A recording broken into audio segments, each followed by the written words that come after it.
keep on reading, part 3.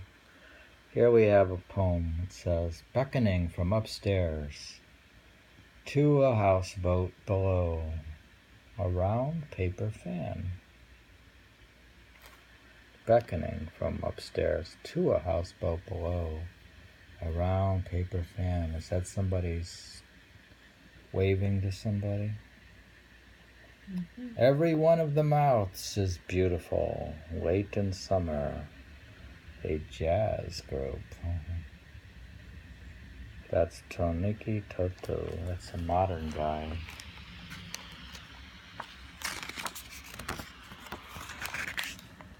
I don't know if we accept modern haiku, but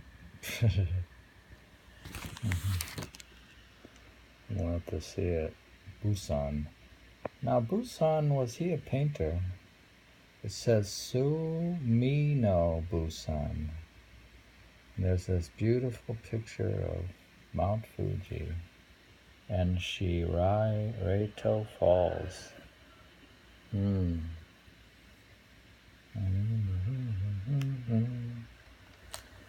it says in the poem, a clear waterfall, into the ripples fall green pine needles. A clear waterfall, into the ripples fall green pine needles. I don't know if you've heard that and could guess the poet. It's impossible because we haven't read it. It's Basho. And here is the waterfall. It's a lot of waterfalls. A clear waterfall, into the needle ripples fall green pine needles. He wrote quite a lot about waterfalls, Basho. Now here is fresh young leaves, the sound of a waterfall, both far and near. What's that mean?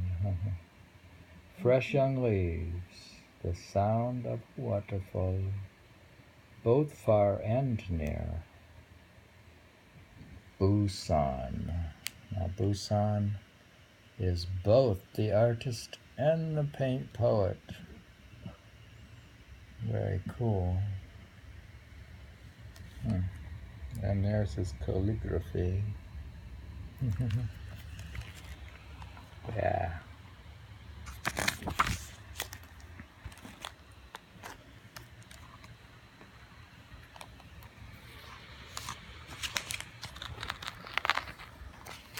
This is a woman doing something. It says she's the Chinese beauty, Yang Kufu.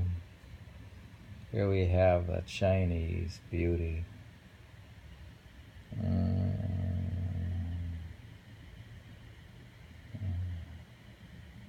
Which is better, the beautiful painting or the poem?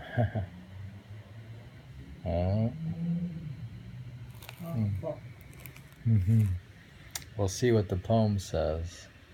The peony, it had to be measured with the fan. Isha. The peony, it had to be measured with the fan. The young girl blows her nose in the evening glory. Isha.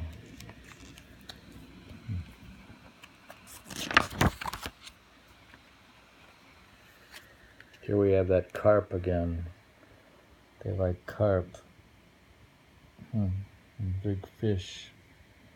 There's the carp painting, and over here it says, the little fish carried backwards in the clear water. Quito. The little fish carried backwards in the clear water. Quito. The short night ending close to the water's edge, a jellyfish. The short night ending, close to the water's edge, a jellyfish, Busan.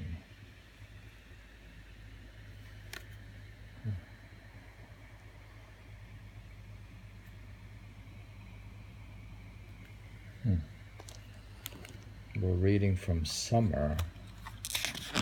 Seem to have seasons in this book, which I guess is one way to categorize haiku.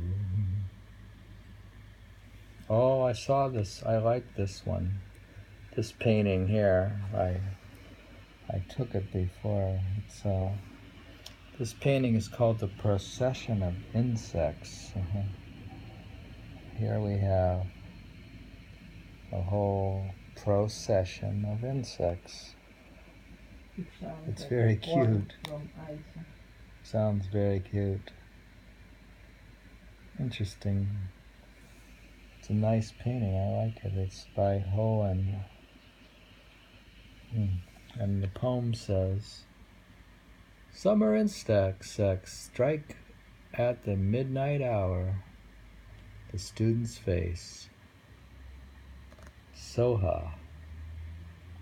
The summer insects strike at the midnight hour the student's face. Soha. Summer grasses, traces of dreams of ancient warriors. Basho. Here's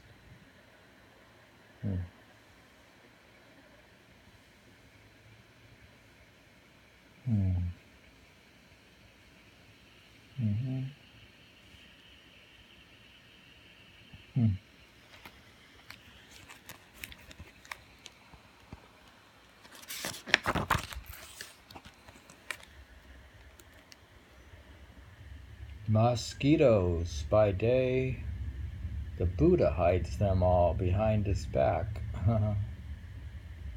Mosquitoes by day, the Buddha hides them all behind his back. Can you guess the poet? That's easy. You know. We know who writes about mosquitoes. So. All right.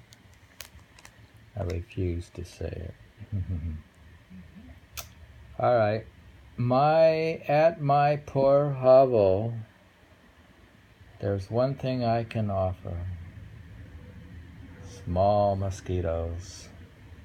At my poor hovel, there's one thing I can offer. Small mosquitoes. Actually, that's Basho.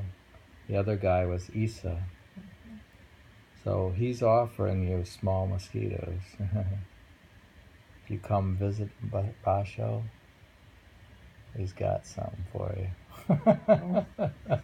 I already have 2 bites. You have 2 bites? Yeah.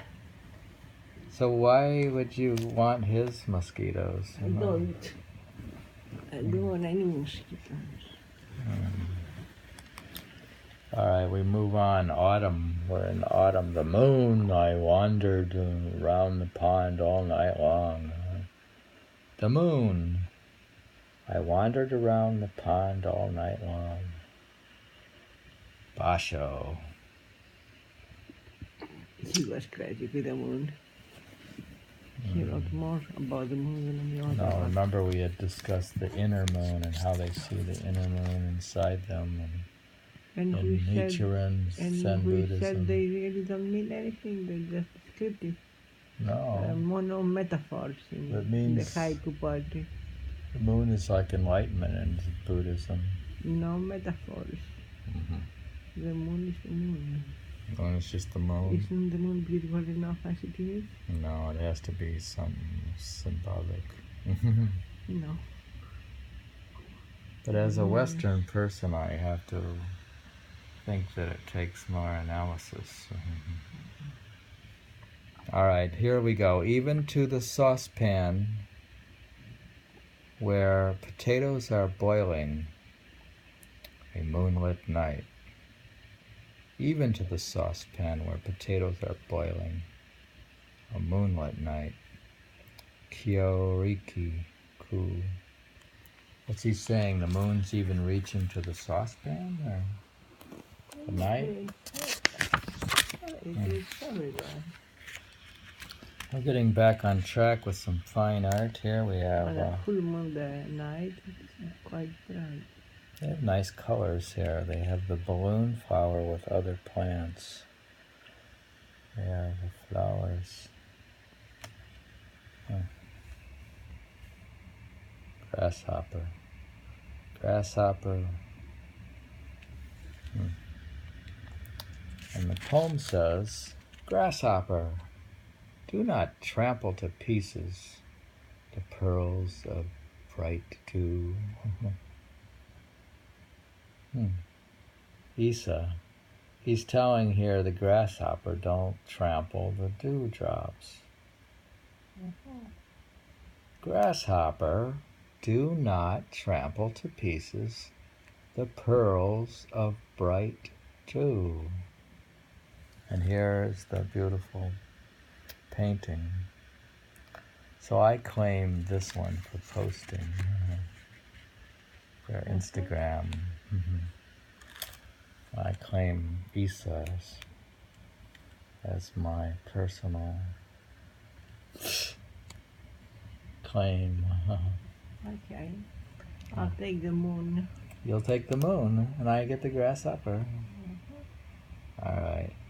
How piteous beneath the helmet chirps a cricket. If you can remember who said that. Remember the helmet on the what was the helmet? Like some statue at the temple that Basho sees on his traveling. Well, I just told you the poet. He says there's a cricket under there. How piteous beneath the helmet chirps a cricket. See, there was like a war memorial, a statue of some like general, and he's got inside of him a cricket chirping, and there's the cricket. Yeah, native doesn't Cricket. And the other poet, Isha, is asking this cricket not to trample on the dew.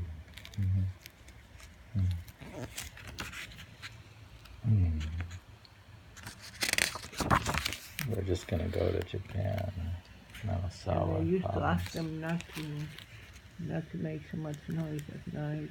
We're looking at some beautiful flirtation, it's called. There's some beautiful ladies here.